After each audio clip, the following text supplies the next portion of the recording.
Okay, I'm going to explain to you this tidal energy background document. Some of you, if you were at the Google Meet yesterday, on Tuesday, I explained it then, but it's just another brief explanation. So it says use any of the tidal charts linked at the very bottom and articles linked in this document to answer the following questions. What kind of moon has the highest high tide and the lowest low tide? The tide charts are linked down here, so you can click on any one of these. They all will show the same pattern, and you have to look and see when the highest high tides are compared to the lowest low tides. Remember, there's 2 tides in a day. So high tides, there's one in the morning and there's one in the afternoon. We'll see how the numbers get bigger. That goes along with the moon phases. And then over here for the low tides, the numbers get smaller. Okay, they go into the negatives. Again, it correlates, or it's a pattern with the moon phases. The open circle is full moon. The closed circle is new moon.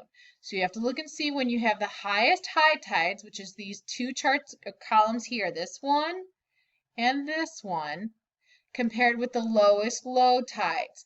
Is that happening at a full moon or a new moon?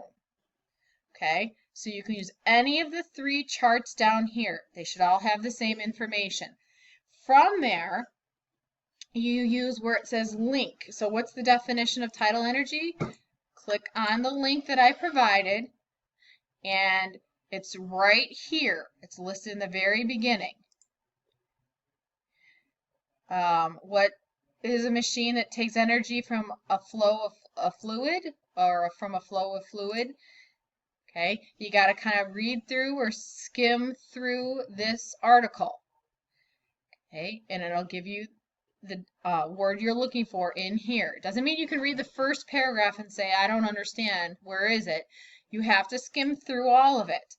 3 ways that you get tidal energy. It's from, in this video, or in this link, there's a video you need to watch. You can pause the video, you can rewind the video, whatever you need to do. The video is right here. And that video answers that question and then the next 2 as well. What are 2 benefits of tidal power? You can use any of the links that I provided here or just Google it. You'll find several benefits of tidal power. Are there any tidal power plants in the United States? Google it. 2 drawbacks or obstacles or consequences. Same thing. Google it or use any of the links I provided. And then, which of the 3 tide locations has the greatest difference between high tide and low tide? Meaning has the greatest tidal range. Just put a check in the box. You got to look at each of the charts, and then you should be able to determine which has the greatest difference between high tide and low tide. Okay? Let me know through email or comments in Google Classroom if you have any questions.